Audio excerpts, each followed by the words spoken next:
You ask Tiger to calculate. This deals with finding the midpoint between 2 points. The midpoint between the 2 points is 99.5, 11.5. Let's solve it step by step. Plot the 2 points and calculate the midpoint using the formula.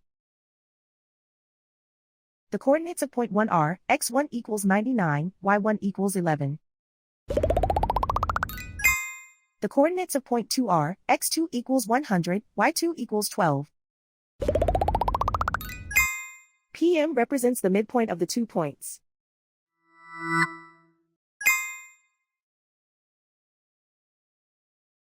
Use the x values in the midpoint formula to find the midpoints x. x1 equals 99.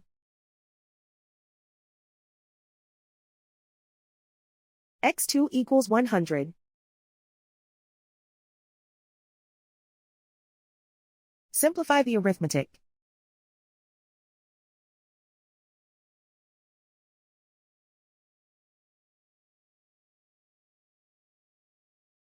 Use the y values in the midpoint formula to find the midpoints y.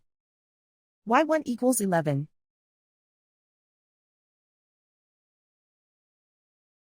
y2 equals 12.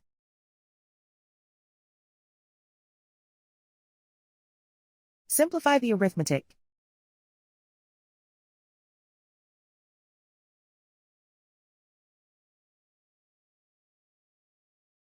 And so, the midpoint is 99.5, 11.5.